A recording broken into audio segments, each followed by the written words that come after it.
Tanghalian na, tikman ang mga masasarap, katakam-takam at nakakabusog na talakayan ukol sa ating mayamang pananampalataya. Halina't magsalo-salo tayo sa Kwentuhang Katoliko.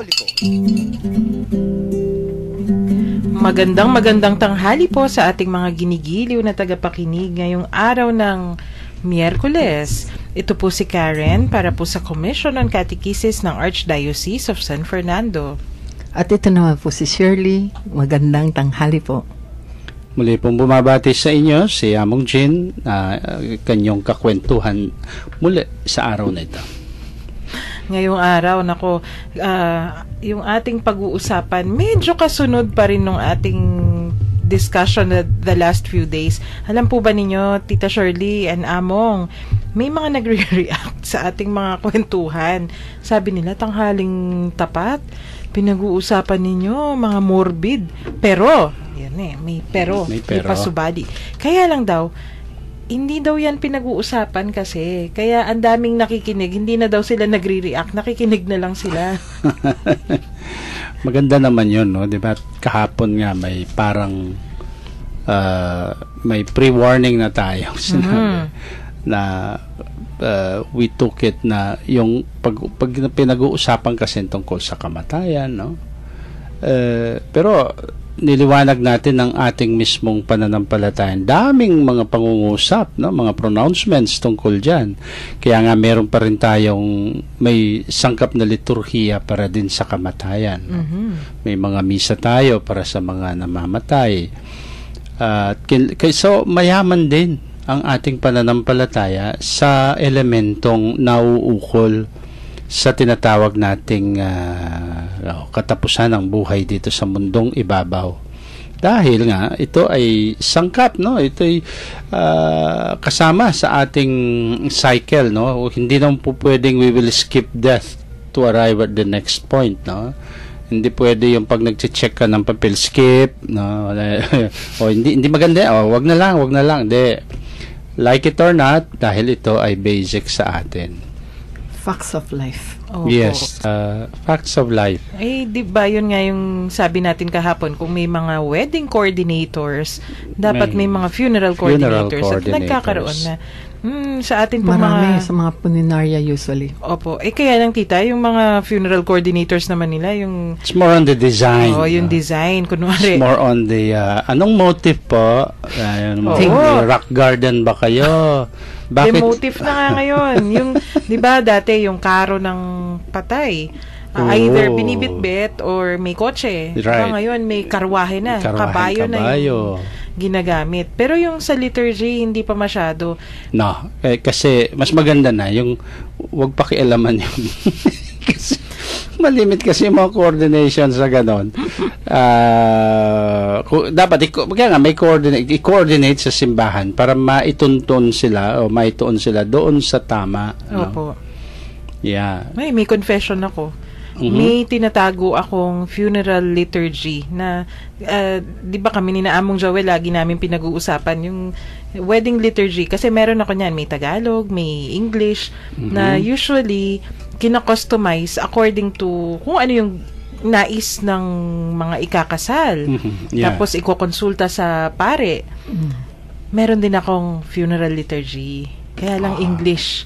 Kasi, nung ginamit ko po yan sa aking uncle, tsaka yung sa auntie ko, nung yung asawa naman niya yung namatay, yung realization namin, kailangan pala lagi kang may handa. Lalo na kami, pamilya ng pari at madre, nakakahiya kung, kunwari, hindi kami handa at yung liturgy namin, palpak. Baka sabihin nila, ano ba yan, yung pamilyang to? So, naisip ko, dapat pala laging meron kahit kanino. May texter tayo. Ang ganda nitong texter natin si MYMP. Pinabati po natin si Madam MYMP Mayora. Good noon po. Ang text niya sa atin, kung pag daw siya ay pag siya na daw, gusto niya, ang motive niya ay fuchsia, pink. Ako na po yung bahala niyan. Kung mauuna kayo sa akin, sagot ko na yan. Aayusin ko yung liturgy mo mayo. Ako pag di ba sinasabi ko doon na Yung gusto kong ataulin, ayoko yung mga regular na ataul ngayon. Gusto ko yung parang kalandra ng Santo Inchero. Medyo mataas ng konti. Tapos nakikita ko sa side. Para yung tangos ng ilong ko makikita. Hindi yung tinitignan kang pababang ganun, no? Tapos bigla kang magmulagat makanyang kayaki mo yung makalawe kay ayoko na sabihin. Teka, ibig sabihin namang pag-order ko rin kayo ng lace and lace of sampagita? Hindi. Ako gusto ko, yung favorite flower ko is zinnia. Ay, ang hirap naman. At bonggabilya. Mahirap tuhugin yon. Kailangan. But the truth is, no, sa totoo lang, yung mga physical, no, of course, no, may nagsabi sa akin, amang, di ba, pag patay ka na, ano man yung gawin nila para sa'yo, ay wala na. Yes, totoo yun. What does it matter to us, no, when we are already in death? Kaya nga, ang dapat ang gawin dun ay yung the prayers themselves. Because prayers can do for us. Pero, yung mga, limbawa, yung mga ginagawang magandang ataol, magandang karwahe, no? Kabayo man o kalabaw, kung minsan gusto mong hihila sa'yo, depende, no? Depende kalabaw at sa gareta, yung gagamitin natin. May banda man, chikitita, o ano man yung patutugtog sa'yo, yung chat-chat. Naalala ko yung kay Mang Kepweng na sine, no? Diyos ko, amo. Yung naglilibing sila. Ang ginawang music nung namatay, ang last wish niya ay cha-cha ang music pag ihahatid siya sa sementeryo. At gusto niya, yung nagbubuhat, sasabay sila sa sayaw ng cha-cha. Nilibing siya ng alas 9. Alas 4 na ng hapon, nasa daan pa sila. Kasi, yung, paano ka abot doon eh? 2 steps forward, 3 steps backward ka. Di umuurong ka lalo, no? Sometimes, well, okay, we just look at the funny side of that. But, the truth is, what does it do for us dun sa namatay talaga? It's more for those na naiwan. Kasi, kaya nga ang liturgy is not only for the dead, but it is also for the naiwan. Kasi, it is a way of consoling ourselves, no? Kasi pag nakita mong, halimbawa, namatayan ka na, so gusto mo maayos yung, kasi, that is, you want to show your express mo yung emotions mo. And people who come should respect those emotions, no? Kaya, pag pumunta ka sa namatay, no? Di ba yung sinasabi, di mo naman sasabihin pag tinignan mo yung patay, ay, ang pangit nung namatay. Di ba sasabihin, ay, bala mo matudtudyamon eh. Ay, kasanting na pa nga makeup nga na. Ningmig makeup. Hanggang sa funeral, kasi, iaano mo, no? You do not, huwag kang pupunta sa patay na sasabihin mong, ot makanya ni tsureng mete, yung may insulto yung namatayan, di ba? Yung, kaya, you also respect their sentiments. You also respect, to a certain extent, yung kanilang kultura. Kasi, hindi lang tungkol sa patay yung nangyayari, tungkol lalo na sa mga namatayan. Their hope of the resurrection, their love for and respect for their beloved dead. Yan ang atin, no? Kaya, pag may nagsasabi sa atin, kayong mga Katoliko, ano-ano yung mga pinaggagawa ninyo pag may mga, no, referring to our legitimate practices like wake, paggawa ng wake, yung pagdarasal, yung pagikap. Ang sagot ko, wala kayong respeto kasi kayo alam nyo lang yung sinasabi ninyo na mali according to your faith, but you don't know the whole, anong tawag doon? Yung the sociology even of death. No? Yung kasi among lahat tayo may the anthropology context, behind death. Yung namatayan, buhay pa, igalang mo yung mga nandyan. So they want to express their faith in the resurrection. So they want to express it this way, by mourning, by their yung kanilang pagbuburol, yung kanilang mga traditions, yung mga prayers nila. It's also about the living. It's not simply just about the dead, no? May misconception tayo mong sa din Ave Maria na Latin. Dahil kinakanta pa natin sa patay. Kala nila. Kasi yung music nun Oo. Kala nila Song for the Dead yun. Well, there is nothing wrong imploring also the help of the Blessed Mother for the faithful departed. In fact, may litany of the saints din ginagawa paminsan-minsan pag sa mga namatay, Napaka-interesting ng ating conversation. Sige, huwag tayong magbe-break ngayong episode na to para dire-diretso. Pero sa atin pong texters, kung nais ninyong sumali sa ating kwentuhan, may nais kayong ikwento sa amin o itanong, maaari po ninyong ipadala sa mga numbers na ito. Sa Smart, 0918-351-8282, 0918-351-8282. At sa Globe, 0917-363-3738. 0917-363-3738. Text po kayo.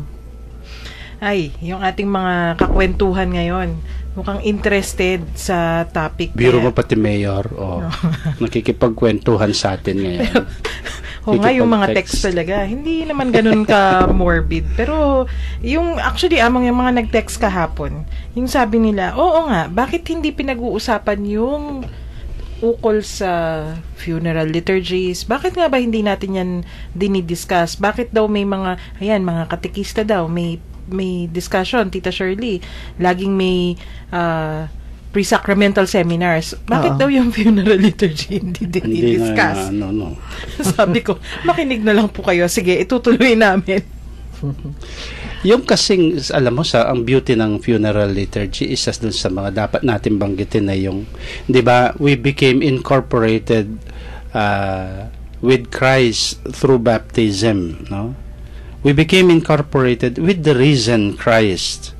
And so, pag incorporated ka sa isang nabuhay na maguling Kristo, you expect to be welcomed also into heaven to join the community of the saints.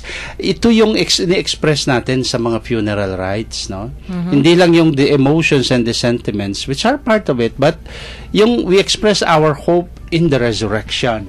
Kasi doon tayo nabinyagan Hindi ka naman tayo nabinyagan lang kay Kristo bilang Santo Niño. Hindi tayo bininyagan sa ngalan ni Kristo bilang Kristong napako sa krus.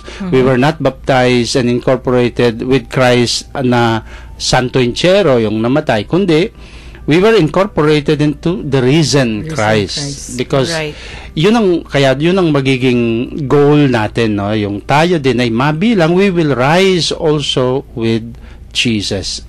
Yan ang mga on the last days na sinasabi. Kaya, ang funeral rites natin, i-express natin yon kasi hindi yung, oy, patay ka na, itapon na yun sa kanal. Patay na yan, kutkut yun no? Pollution naman yun. Ano ba naman yun, no? Patay na yan, wala na. No, excuse me. The community says, ililibing ka namin ng maigi because this is our way of telling also ourselves, one day we shall meet again. No? Beautiful. Ayan, may tanong si Maresi. We don't forget them anymore. May rite daw po ba specifically for cremation? Or may liturgy specifically for cremation? Alam ko kahapon na-discuss na yan Pero, ito yung tanong, kung may specific, bago siguro i-cremate. Yes, meron. Actually po, yung funeral rites for the dead with the body present is the same as that of cremation kasi bago ka i-cremate, buo ka pa yung body mo. Kaya po, the proper liturgy para sa magpapakremate, tandaan mo yan, no? Pag akong magpapakremate, nanonote ko na po. Sabihin mo sa Archbishop, sundin yung tama. Ganito daw po yung gusto bago ni daw po lutuin, bago sunugin si Among, ay gawin nyo na yung liturgy. Actually po, kidding aside, dapat po before the cremation magawa na yung funeral rite and the blessing. Parang kasi yun na ang funeral mong the funeral pyre, P-Y-R-E. P-Y-R-E. Parang yung mga Greek tsaka Indian, di ba? Yung Scandinavians. Yung mga heroes nila. They prepare a pyre. Parang gagawa sila ng pugon. Malaki. Dapog. Kapampangan. Yung mga Norwegians nga, di ba? Mga Vikings sa barko pa, no? Tapos papanain ng apoy. So, properly speaking po, it should take place before that.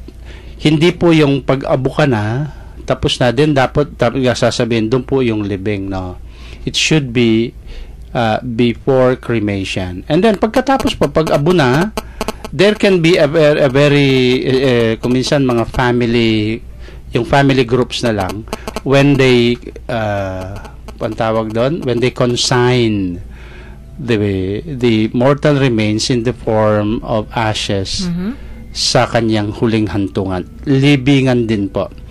And the church, the Catholic Church po inallow na, inuulit ko, sinabi na namin kahapon ito, ang cremation for Catholics, basta gagawin mo yon, pagpapakremate ka, not because you do not believe in the resurrection of the body, not to spite the doctrine of the resurrection of the body.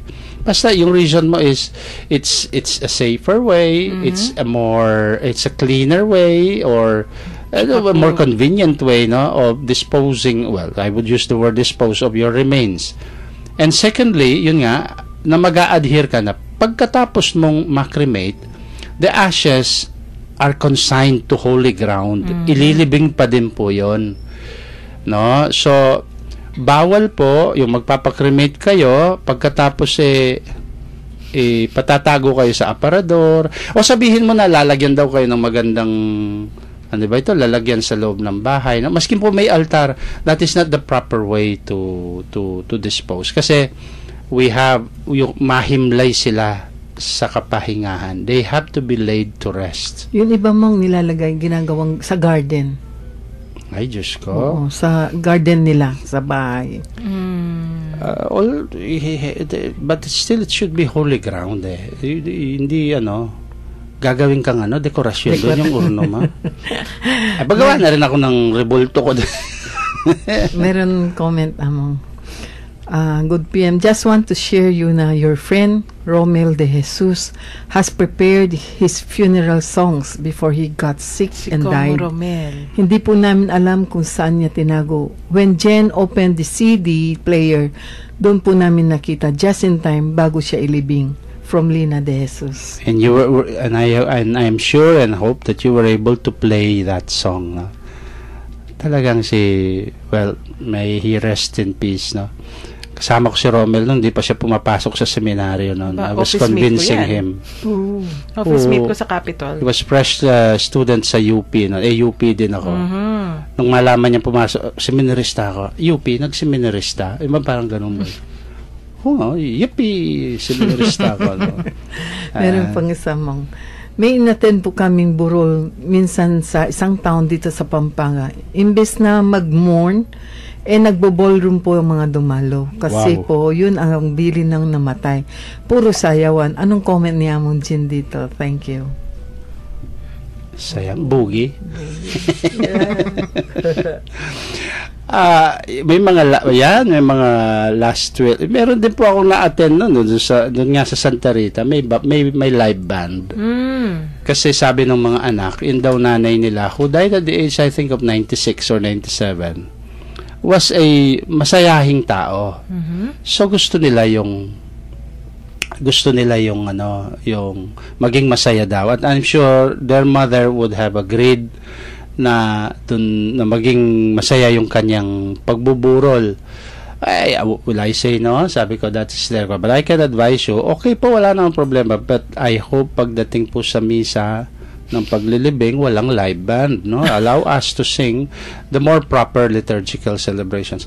We respect also wag lang sanang maging offensive sa current na Halimbawa, kung yung nagsasayawan, meron na ngang lamayan di ba? Sinawag ko sa iyo, mga lamayan entertainers, yung mga naka-videoke. Funeral singers na videoke. Kung siguro, if it does not offend the community, no? Because meron kasing mga taong eccentric, di ba? Mag-iiwan sila ng mga Last Will and Testament, like meron akong alam na pag daw siya ibuburol, gusto niya nakatayo siya. Para din mommy.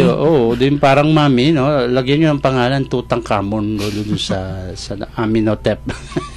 Para sa akin, kasi natural human emotion yung mag-mourn. And di ba sabi sa atin, Yes. Give you have to yourselves have time to mourn. grieve, to Yes. mourn. May oras para dyan. Yung immediately after the death, pagkatapos na pagkamatay ng ating mahal, kailangan may period of mourning. May sinasite ka. That is the book of Ecclesiastes. Koheleth, no? Pero aside from that, Among, di ba sa psychology din yan? Oo. Yung natural human emotion, mahirap Right. naman yung habang nakaburol si lola o si lolo o si daddy o si mami, kayo'y nagsasayawan, pagkatapos ng burol o pagkalibing, dun sila biglang Mag-iiyak. maghahagulgulan. Wala na yung nailibing Baliktad, na. no? Medyo saliwa sa oras. Mhm. So, after that, diba kasi may ano yan may natural flow din yung ating mga emotions. Right. Pagkatapos ng morning, yung period of healing na tinatawag nila, yun, maghihilom na ng maayos. Mahirap yung hindi ka nakapag-mourn ng maayos. Pag wala na, dun mo hinahanap, ano nga naman hukayin natin ulit. Mas Hindi mahirap makapag-move yun. on. Mahirap mag-move on. Siguro kung minsan kaya pinagbibigyan baka dahil malaki yung manang iniwan, no? Kasi pag hindi nyo ginawa, hindi mapupunta sa inyo itong mana ko. Pwede. Di ba, yung mga... But in reality, I think, to be more serious talaga, yung pong the religious element or the sentiment of faith is i-preserve po natin yung pagpapahayag ng ating kalungkutan, no? At the same time, in the midst of the hope for a resurrection.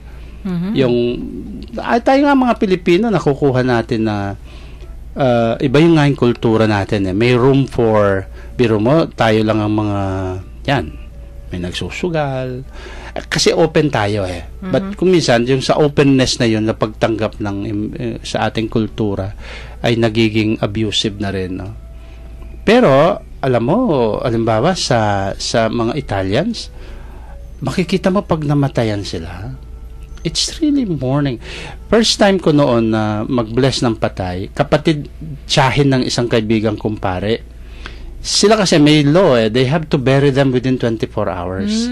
At hindi kasi sila nag-iimbalsa mo. Okay. And this is the reason why pala yung patay, nilalagyan nila ng bell sa kamay. No? Para in case na mabuhay siya uli, siya, hindi siya pala sa patay. ibibel. And this is also the reason pala bakit sa mga sementeryo nila may caretakers talaga, may undertakers. At meron silang chapel at hindi kagad nililibing ang mga patay, iniiwan muna doon for some hours. Okay. Kaya kung mga movies na makikita nyo sa mga horror movies, bakit may mga bukas na ataol doon? Talaga binubuksan pala yun. Yun ang mga ililibing muna. Kasi, kung sino yung mauna. oo, dahil di ba nauso noon, ano bang klase yung mamamatay ka pero hindi ka patay? Ay, ano yun? Zombie? yung sakit na Epilepsy. Ay, parang may catalepsy, no? Ganun ba yun? No? Mukha kang hindi humihinga. Oo, hindi humihinga. Kaya napapagkamalan. Sila hindi. Ngayon, nung sinundo ako, sabi nung namatay yung tiyahin ko, let's go. Mabilis kami. Ngayon pala, hahabulin mo, pupuntahan mo sa bahay yung patay. Alam mo, pagdating namin son, ang dami na ng mga tao in morning dress, naka-black, nakapila sila, papasok sa bahay, kala ko katulad din natin nagbuburol. Hindi. Andun yung patay sa room niya, surrounded by all the loved ones and the families. Doon siya bibihis. At yung, kung paano siya namatay, kalong-kalong niya sila, nandun sa deathbed, isa-isa, hinahalikan siya. Sabihin pa natin, din naman nila minamake-upan yung patay. Mga mapuputi ito, Europeans. Imagine mo yung putla, no? Talagang the shock that I got dahil hindi ako ready doon. Isa ako doon ngayon sa babati sa pamilya at hahalik sa kanila na hinahagkan nila yung kanilang patay. But I had to respect them. At talagang tahimik, umiiyak sila. And then when the time comes, pagdating ng 3 o'clock, boom, bibihisan na, dadating na yung barra, yung kabaong. Papasok na siya doon. how interesting. Bibihisan. Then, lakad na papunta sa simbahan o kaya doon sa chapel ng sementeryo. Doon gagawin ang funeral rites. And then afterwards, iiwan yung patay. Doon sa chapel, andun yung mga undertakers, ha? Nakabihis talaga yan. Sila na ang kukuha, iiwanan na namin, uwi na. Sa Amerika, tulad natin sila, di ba, nililibing hanggang sa, dahil nag-iimbalsa mo sila. Hinuhukay, oo. Yun doon, hindi. And in 24 hours. Ganun, mabilis sila. Actually, yung mga Hudyo among ganun. Mm-hmm. They have to... living 24 hours. And I believe the Muslims Muslims also, the Semitic one, ganun din sila. Pero yun mga, sa puninaryo natin mong, hindi naman agad iniimbalsa mo yan.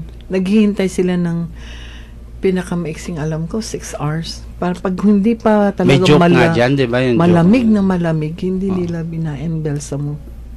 They will wait for a time. Talagang they make sure na masasabihin na naman tayo na lunchtime kung ano yung pinag-uusapan. Pero eto, may texter. Sa tingin ko si Etching Marlin to. Good day po, mga sis at among Jean.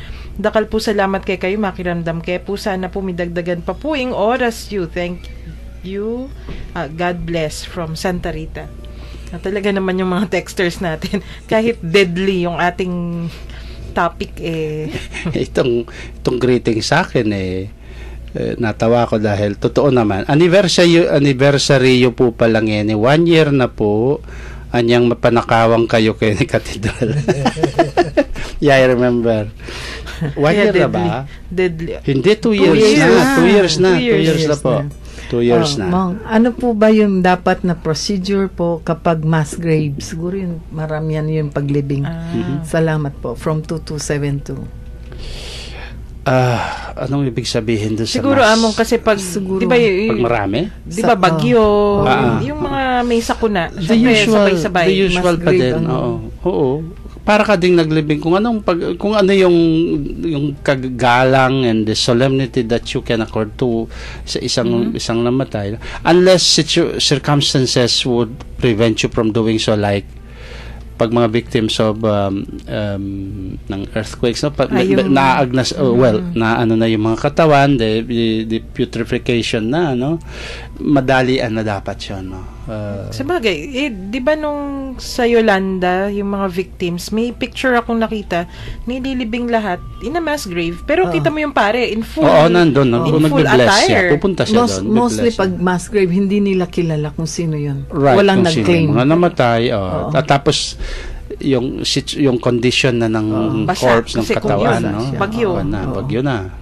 Next question mong, sa mga burol po, may allotted po ba na days na yun lang po talaga ang araw na siya ay ibuburol? Wala naman po kasi wala pong piniprescribe. Ang importante ay you allow yourself some time talaga to mourn, get over, and then ma-inform yung mga kamag-anak. Depende. Usually, meron nga isa dyan, di pa yata nalibing, di ba? Ilang taon na. Minomorn. Nandyan lahat yung kamag-anak. Oo. Kaya, yung bang, wala pong specified. Nasa kultura na yon. Sa Chinese, nagtitingin sila sa calendar. Pinupungsoy pa ba ninyo? Pinupungsoy nila. Oo, kaya kung minsan umaabot ng matagal, 2 weeks, gano'n. Sa Ilocos, naglilibing sila as early as 5 in the morning. Yes. Nasasalubong nung pwede pa ako, pag ako siguro gawin ko midnight, no? Among naman witching hour. Di nga naman mainit noon, no? Di mainit. Walang ilaw. Palagay ko walang mag-attend. Baka mali pa yung mapaglibingan sa inyo. Maipasok kayo sa maling nicho. Naalala ko, wag na lang yung joke kasi hindi maganda yung joke. Yung mga joke natin talaga. Pero yun yung ang daming kaugalian na kung minsan hindi natin alam kung kostumbre ba talaga, kung superstition o yun ba talaga yung prescribed ng ating Santa Iglesia. So, itanong po ninyo sa atin dito sa Kwentuhang Katoliko sa 91.9 Bright FM kung may mga nais pa kayong malaman bago natin tuluyang iwan yung ating topic kasi pangatlong araw na nga natin yung sinimulan ni Satch at ni Among Joel sa awitin. Yeah. Naumpisa nila Buena mano. Bueno. Ano yun, Tita Shirley? Magaan yung panigo. Oh. Ito, hello po sa mga kakwentuhan natin sa parokya ng San Matias uli. Mga avid listeners ito. May mga running commentaries pa sila sa gusto kong basahin pero baka maubos yung oras natin. Kumusta ko po, Ken? Sila Sister Linda Elepanyo. Sila Sister Malu Sulit, yung pinakamatanda sa lahat sa kanila, si Ching Hilda Madayag and company. In-announce pa talaga ni ang pinaka. Maski matatanda mga yan, magaganda mga yan, ha? Of course. Age does not affect their beauty. Oh, yes. Parang wine. Right. Nakakatuwa Maasim lalo. Among talaga. Anuhin natin, i-review natin yung mga misa. Kasi alala ko nung nasa sacraments tayo, pinag-usapan na natin yung Masses for the Dead, Among. Kasi ano yung, sino ba? Si Among Joel, yung nagkwento. Dapat may mga hierarchy, yung mga awitin. Tapos yung mga, wala pa tayo dun sa mga solemnities Pero pasadahan natin ng konti, yung Masses for the Dead, ano po yung pinaka-importante? Yung mga Masses for the Dead po ay marami po kasing klase yan. Meron yung the Mass for Christian Funeral, Christian Burial. That is, ito po yung misa ng paglilibing. Yung misa ng paglilibing, ibig sabihin may nililibing, so may present na patay. Yun ang body. Yandun yung body. Yun ang kumbaga sa sa mga listings ng mga iba-ibang klase ng mga misa para pa sa patay. Yun ang pinaka priority, pinakamataas na uri. Yung susunod doon yung mga commemoration of the dead, commemoration for yung pagmimisa mo na siya ng yung 1 year, 40 days, 9 days, or at any time na mass of commemoration for the dead. Susunod na yon. Of course, dahil ang misa po ng Christian burial, ito maganda rin pong unawain natin ito para sa ganun din, maintindihan po ninyo kung minsan sa mga parokya, or sa sa inyong mga parish priest, sasabihan kayo, gusto nyo maglibing ng isang lilibing ninyo, sasabihin ng parish priest, ay hindi po natin pwedeng i-celebrate yung funeral mass. Kasi at may mga reasons po kasi na kung kailan hindi po pwedeng gawin. May limit, maski itong the Mass of Christian Burial. Yung maglilibing ka ng may misang hindi ko po sinasabing hindi sila pwedeng ilibing, Hindi pwedeng gawin ang misa ng paglilibing. Kailan po yung mga yan, Among?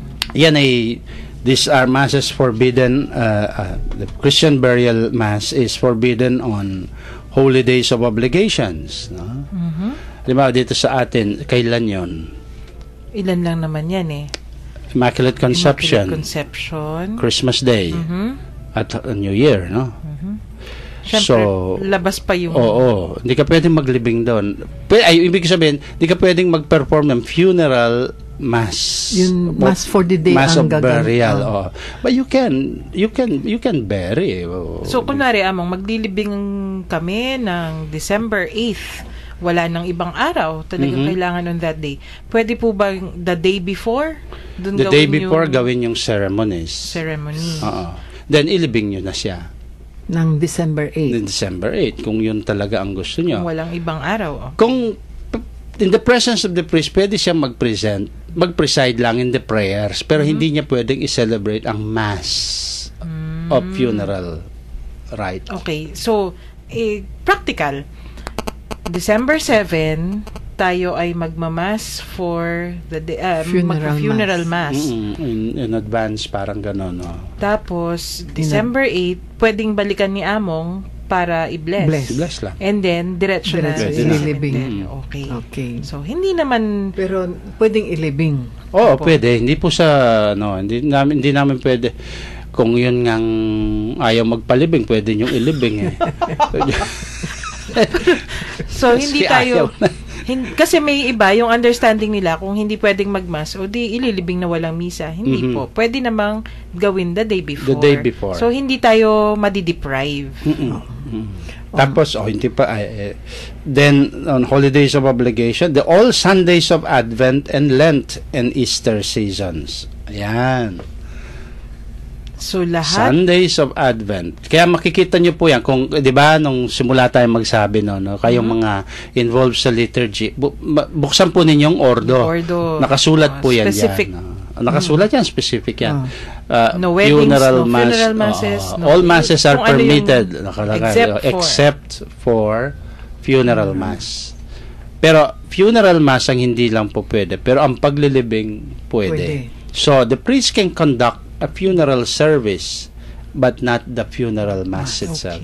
Service. So, malinaw. Kasama ang Ash Wednesday and during Holy Week.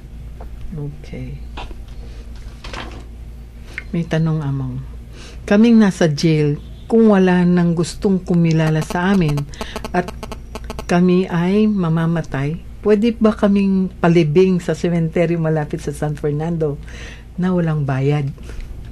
Wala pong problema. Pag kayo'y namatay, sabihan nyo lang ako. Ay! Hindi, pero lang. Ibig ko sabihin, pasabi nyo lang po sa amin. Joke. Pero ibig ko sabihin po, wala pong problema. No, you can. Pwede po namin kayong i-accord ng ewan ko lang kung ano yung policy ng jail. Siyempre, pagpatay ka na, malaya ka na. Di ba? Malaya sa lahat. Oo, huwag naman sabihin na, uy, patay to, nakabilanggupan. Yun ang pwede yan. Baka pwedeng i-coordinate ni Brother Joe. Kung kunwari, may nangyari, may namatay sa loob. Yes, na walang kamag-anak. Pwedeng i-coordinate. Pwedeng i-coordinate po. Sabihin nyo lang, i-coordinate. No, magandang point yun sa sinabi. I think I will, maraming salamat po, you raised that up. Meron po tayong lugar, no? Meron tayong, pwede kayong ililibing, no, na walang, actually, wala namang bayad talaga ang liturgy, no? Meron pa isang mo. November 1 po ay sa All Saints Day. November 2 po ay sa All Souls Day. Pero bakit po November 1 po ang Day of Commemoration sa mga mahal natin sa buhay? May vigil po kasi yan. Kasi may vigilya. Vigil means magi-start ka the night before. It is the eve, no? Kaya po, All Saints Day, solemnity sa November 1, pagdating ng bandang gabi, nagsisimula na tayong mag-prepare para sa mga yumao naman, no? Ang nangyari,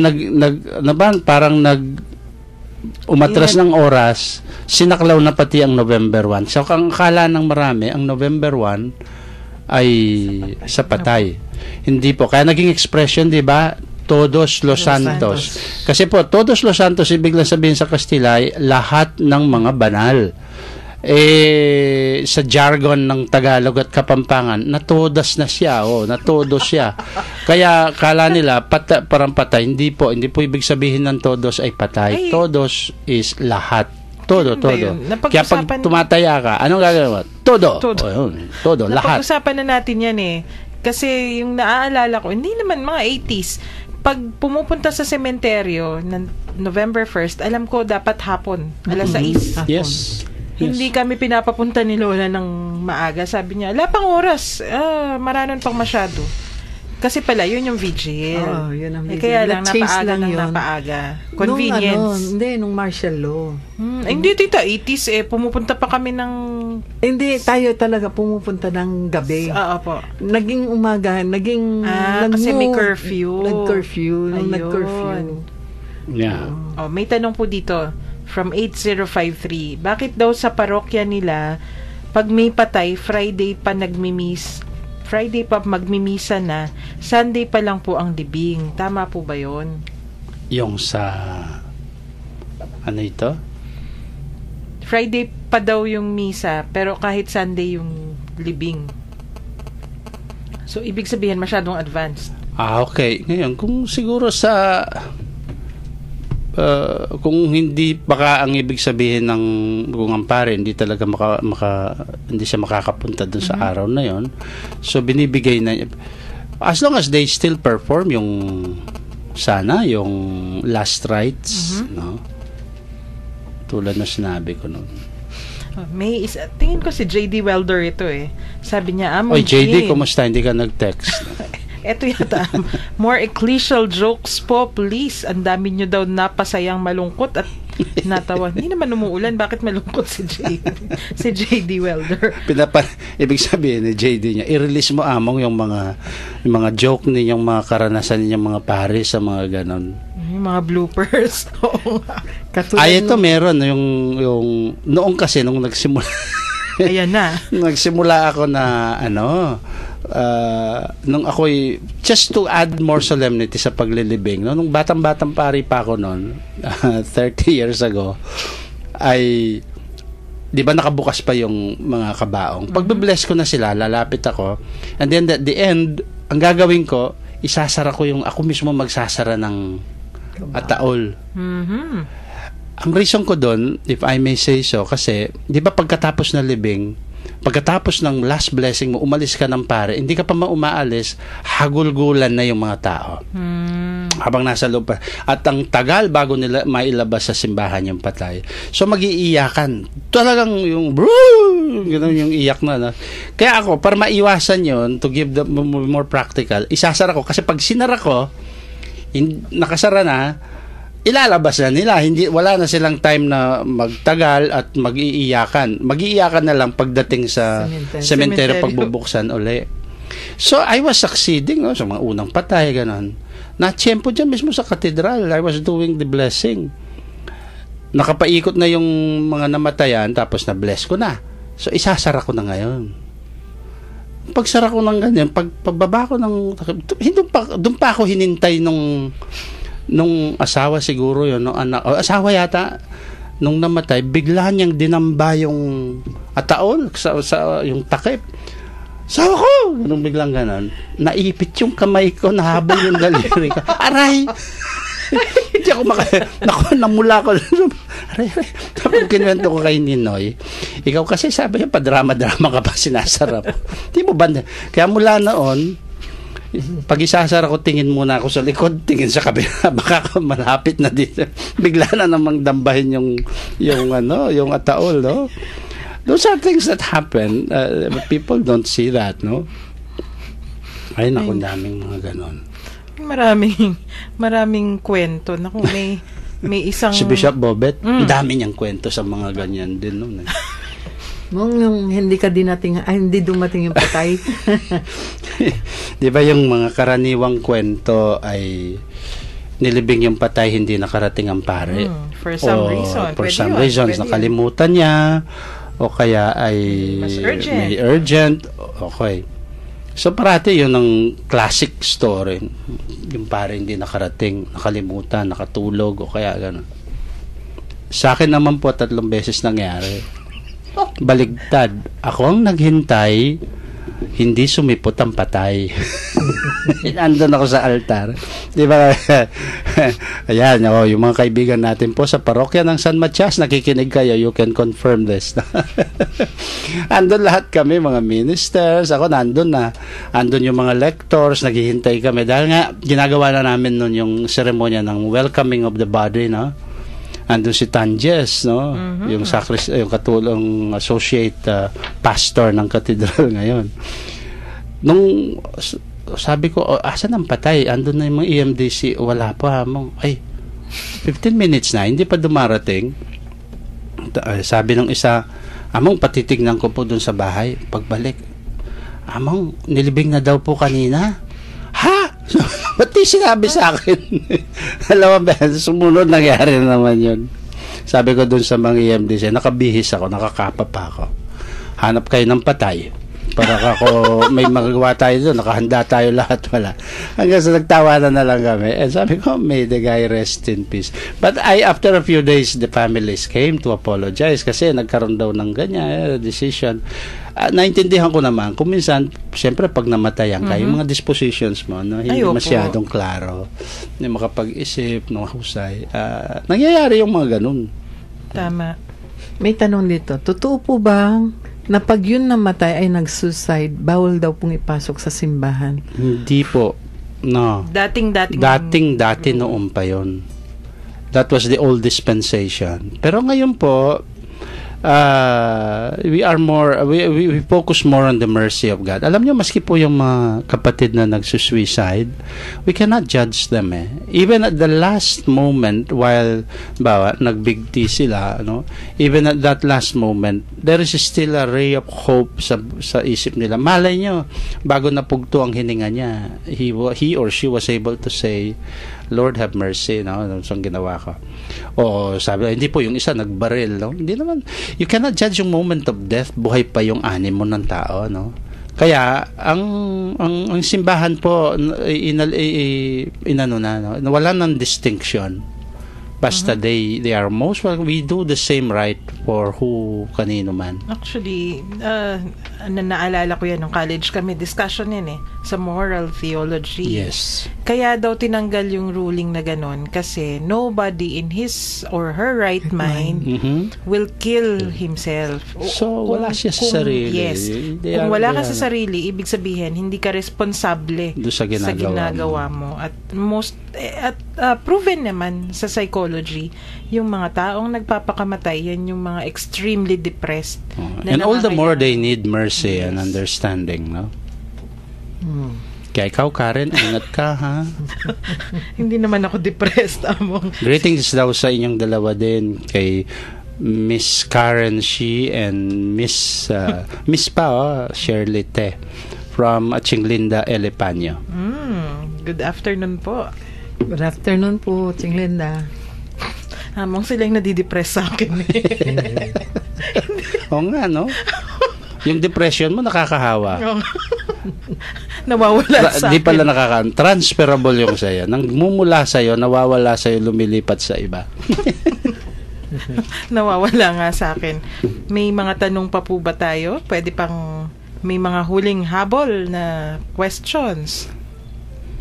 Yung conversations natin, mula sa sige, Tita Shirley. Yun daw difference between burying sa isang tomb or yun sa underground, may pagkakaiba daw. Tomb, ibig sabihin yung pinapasok lang siguro yun, yung kabaong. May yun may rectangle sa ibabaw ng lupa. Meron pa siyang sarcophagus sa ilalim. Yung sa mga memorial parks ganun Yun sa memorial parks pero meron din ngayon, concrete din. Yung una was yung paglilibing direkto sa lupa, tatabunan yung ataol. Actually mas mabilis ang decomposition. Yun nga lang parang mas mas yung seepage kasi sa paano ba?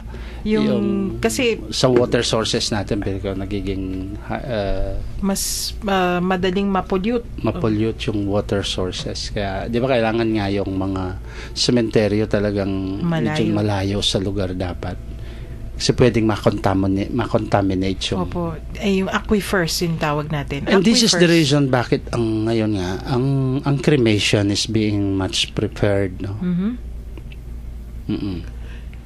Yung cremation na inattend ko mong sa Chinese cemetery, pagka burn, yun na yun.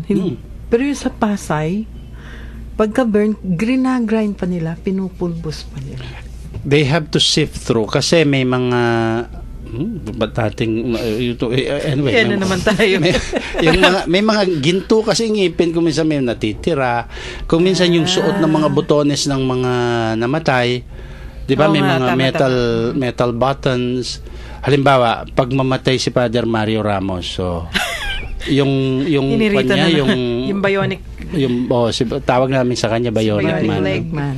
Meron yung bakal sa katawan, Hindi matutunaw yun, no? Kailangan ihiwalay siya. Or yung mga may pacemakers, may mga metal sa katawan. Kaya lang talaga, tapos talagang i-crash nila yun dahil ilalagay ka sa isang sisidlan nga, no? Umabot na naman tayo sa oras ng ating pagtatapos sa araw na ito at yung deadly pa rin ng ating... Ayaw kasing mag-sponsor pa ng isang oras ng Archdiocese Father Pep, ayan na po. Humaba ng kaunti pa, Kinakabahan na si Father Pep niyan. Ay, may dalang good news yan. Ayan. Secret muna, among sandali. Baka mamaya yung ating listeners masyadong ma-excite. Hindi na natin kayang sagutan. May pahabol po. Kapag po ba ang Sampari Obispo ay namatay, meron po bang silang libingan na exclusive sa kanila po? Hindi niya. Meron po sa ating Archdiocese. Meron po yung ang Holy Mary Memorial Park sa Angeles. Yung pong pinakataluktok, pataas kasi yan. No? May makikita po kayong Chapel of the Resurrection. Yun po ang libingan ng lahat ng mga pari ng Archdiocese. Although ang mga obispo po dapat ililibing sila sa kanilang mga katedral. Hiwalay sila sa amin. Kasi nga naman cathedra among, di ba? Oo. Sa Europe, kung titingnan natin yung mga cathedrals nila, talaga may sariling tirahan, himlayan yung kanilang mga obispo. Yeah. Ayan. Talagang umabot na tayo sa sagarang oras. Tapusin po natin ang episode natin sa isang dasal. Let us place ourselves in the presence of God. Glory be to the Father, and to the Son, and to the Holy Spirit. As it was in the beginning, is now, and will be forever. Amen. And may Almighty God bless us all, the Father, the Son, and the Holy Spirit. Amen. Maraming salamat po sa pakikinig. Ito po si Shirley. God bless you and keep you. At ito po si Among Jean uli. Magkikita-kita uli tayo bukas. Sa ngalan po ng Commission on Catechesis ng Archdiocese of San Fernando, ito po si Karen, nagpapasalamat at nagpapaalam sa araw na ito. Purihin siya.